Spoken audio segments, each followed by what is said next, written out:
This is just our favorite kind of wastewater monitoring surveillance.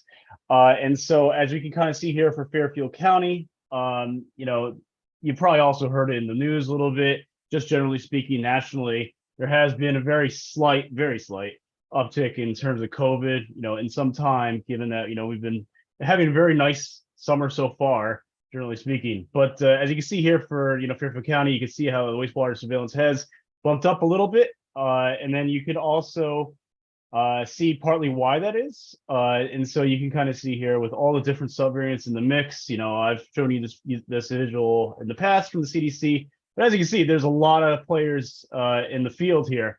And the game has changed, right? XBB 2.3 is now in the lead in the largest proportion, not by a landslide or anything like that, but it is something kind of to kind of keep in mind. And actually, that's kind of a mix with XBB 1.5. So sorry, it's XBB 2.3 at 13.4%, XBB 1.5 at 16.1%. Then you also got XBB 1.16 at 17.5%.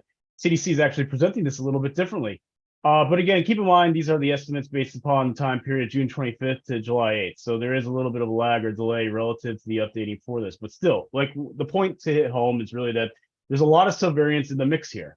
And as you can see here, regionally speaking, there's no exception. This is just like a potpourri of different subvariants that are presenting. Some of that uptick that it's been attributed to obviously the international travel and domestic travel that's occurring because of the summertime. There's some other very unique subvariants that are being monitored. One in particular from the Dominican Republic.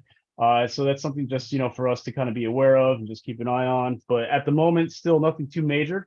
Even with the forecasting models from the CDC, nationally speaking, things are still kind of holding baseline.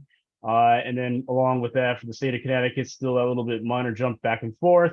But it's something, again, just to keep an eye on, especially as these analyses and these estimates get updated as more kind of develops. And so as you can see here, this is the weekly emergency department visits by age group. And again, this is showing it for COVID, influenza, RSV, and combined. The point to hit home, again, very subtle, but just want to hit that point home. You can see how COVID, the red line, is just showing that little bit bend upwards in terms of those weekly emergency department visits. And if you actually look at by age group, I just looked at this beforehand, seems to be the 18 to 64-year-old age group, which is a large bracket there in terms of what the CDC is presenting, nationally speaking, is kind of one of the larger contributors to that reason. So just something to keep in mind. But again, given that large age bracket, and again, tying it to kind of just summer activities and travel and all these other activities, naturally, it's something to anticipate. It's just something to keep an eye on too, just as the new school year will be starting soon enough. And then usually we get kind of that bumper uptick of activity relative to COVID as everything kind of settles down. So that's something to also be prepared for too. So with that, switching gears, still in the realm of infectious disease, looking at it for mosquitoes. So fortunately, nothing's been positive in terms of the mosquito surveillance conducted by the Connecticut Agricultural Experiment Station. So again, these are sites in Cranberry Park and Rowayton School. Not really a large number of mosquitoes either, compared to some other areas in the state. So fortunately, it's overall good news. And partially that could be contributed to, and as a result of switching to drought conditions, might be partly that. Although we've had some rain, as a parent. But fortunately, this is actually, improvement from the prior week's update in terms of the drought. But generally speaking, Lower Fairfield County has always been kind of the more drought zone in terms of this current season. But as you can see, it's also made its way into New Haven County as well. That is currently just something to keep an eye on. So it's just abnormally dry in terms of that qualifier there.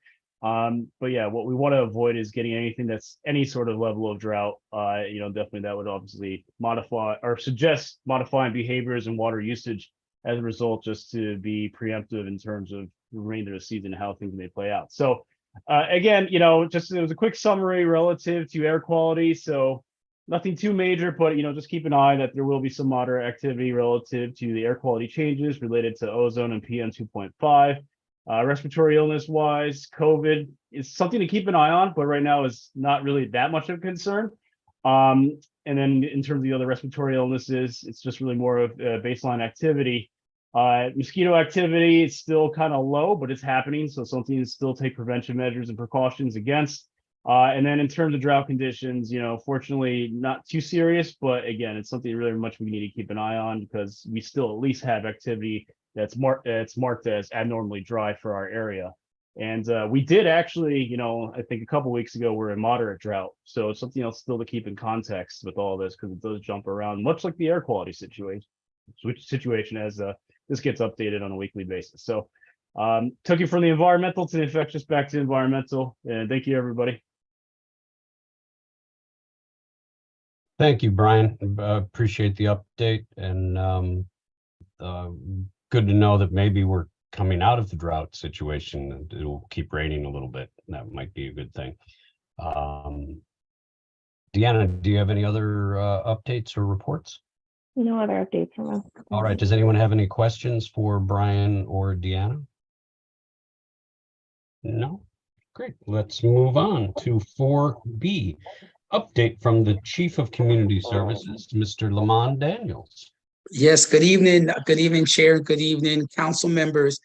Just a brief update. I want to just share with you, I believe we talked about it before, but as we get closer, we're really pleased that the mini grant program that we launched almost 6 weeks ago has now since closed. And we received 40 applications, which is pretty exciting. However, the reviewers always have that tough job to then decide how to award the grants. And to put it in context, this pilot program was specifically designed for small nonprofits. And our criteria was nonprofits who had an annual operating budget of $1 million. And the focus was really to look at providing support from the city side to help build capacity, but also to acknowledge the great work that many of the small nonprofits do. Because we do know, and the city recognizes, that it's the smaller nonprofits that are often really grassroots and have access to residents that maybe these larger systems has done. And I just want to amplify that this is certainly not a quick fix initiative, but it was an effort that under Mayor Rowan, I thought it was very important to do so. And I just want to remind everyone, this is taxpayers' dollars.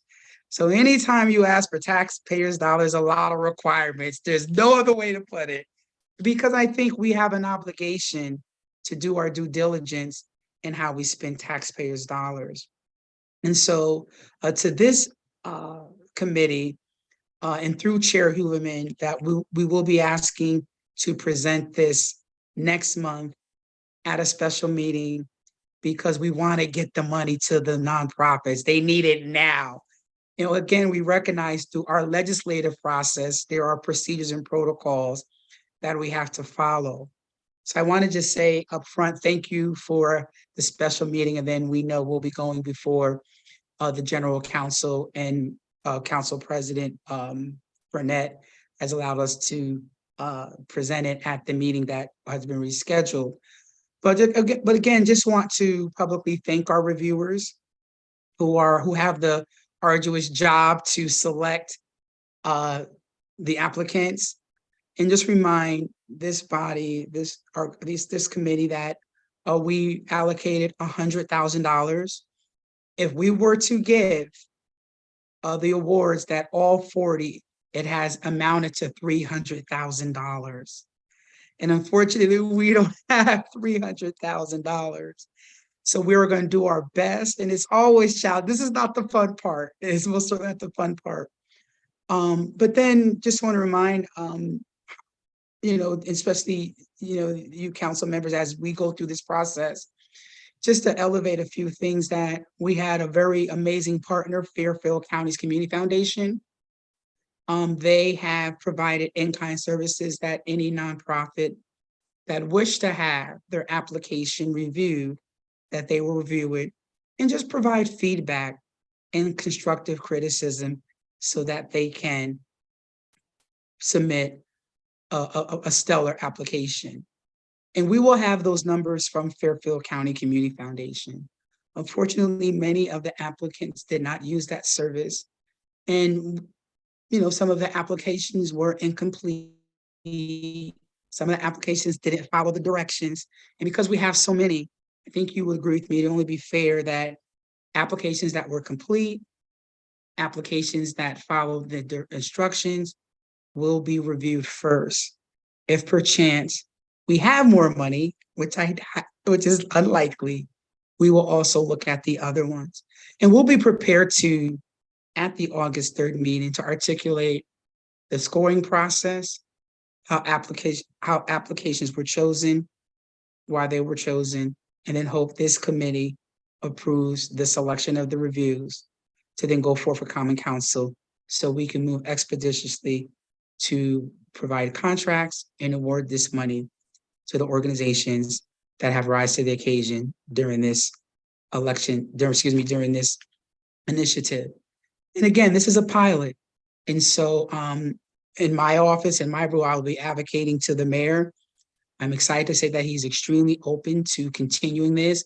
And as we as a city find innovative ways, but smart ways, how to support our smaller nonprofits who are doing phenomenal work with minimal budgets. So I just want to give a prelude for August 3rd. I want to thank Chair Huberman for your leadership and your support in this project.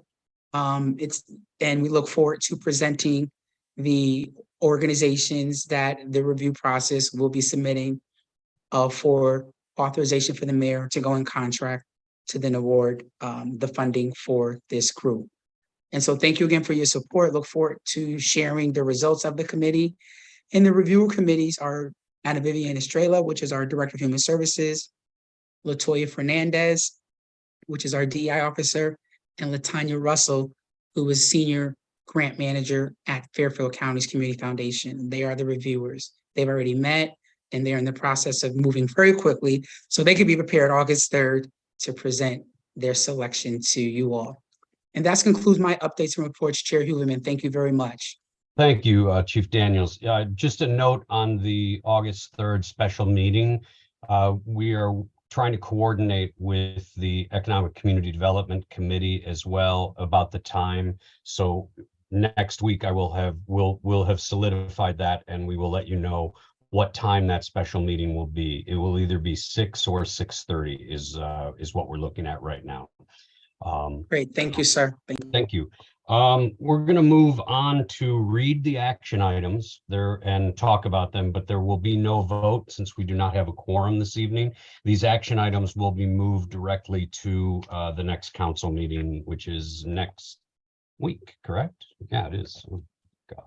Is it? No, when's our next council meeting? It's the, I don't know the date off the top of my head, but it's not next week. I know this because, oh, wait, no, I'm wrong. It is next week. Yeah, Sorry. it's next week. Sorry. It's next week. Look at this. I'm confused. Sorry.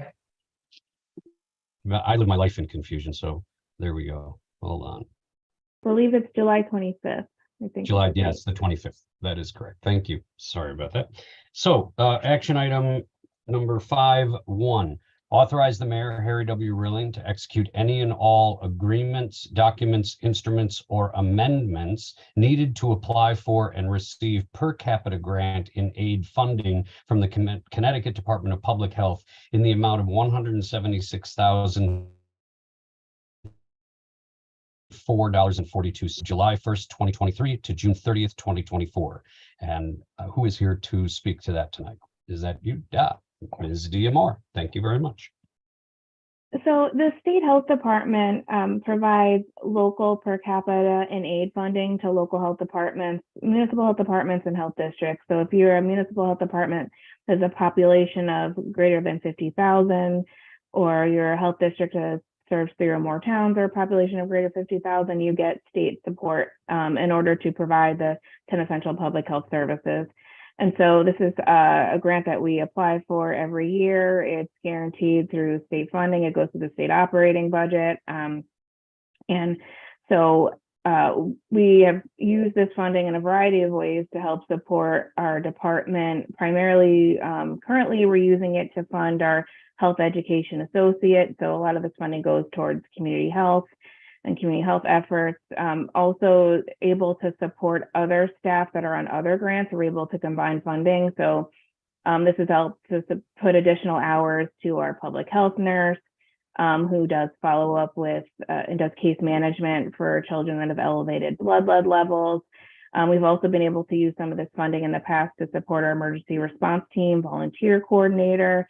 So we've used it in a lot of ways. We used it to fund our project coordinator in the past. We've used it to bring in consultants to help advise us on different practices and different projects, initiatives, used it to support some information technology initiatives. But over the next year, we're really looking forward to, using the funding to fund our health education associate, our public health nurse, and our emergency response team volunteer coordinator. Well, that's great. Thank you. Are there any questions from the members of the committee? Great. We will move on to item number 2. Authorize the mayor, Harry W. Ruling, to execute any and all agreements, documents, instruments, or amendments with Sacred Heart University as may be necessary to allow for students in the university's graduate and undergraduate programs to be placed at the Norwalk Health Department for internships and student learning opportunities. And I believe Ms. Argandesi is here to speak about that. Yes, good evening.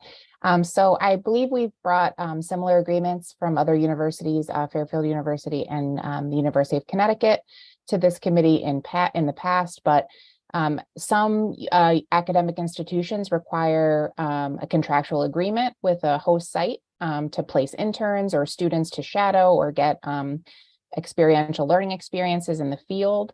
And so because that can take some time, we do try to put some of these longer term affiliation agreements in place so that when an intern presents and is interested in working with us, that we're able to get them in a timely manner. And so this is another example of one of those agreements. And Sacred Heart has a great nursing program and a very strong public health program that we're interested in working with in the future. Thank you. I think it's just great that we are able to offer this here in our community and that you guys are able to give these students these types of experiences, these sort of frontline experiences. And I'm very proud of us for being able to do that here in Norwalk. It's fantastic. Does any member of the committee have any questions? No? Well, thank you, Deanna, Teresa, for presenting. Both of those items will be moved to the council agenda for the 25th, since we did not have a quorum this evening to vote on them. That is all of the action items that we have this evening. Does anybody have anything they would like to say? If Can we give? not, I will ask. I'm sorry, go ahead, Diana. No, I was gonna, no, keep going because I was about to do what you're about to say. Well, I was going to say, do I have a motion? Motion to adjourn. Thank you very much. All in favor? Aye. And everyone, yes. All right. Whether we're in Thank you. favor or not, we're done, right? Pretty much. We can't technically vote, right? Technically, we're finished. So there we go. So thank you, Good. everybody. Have a wonderful day. day. And we will see you all August 3rd for the special meeting. All right. Good night. night. Good night.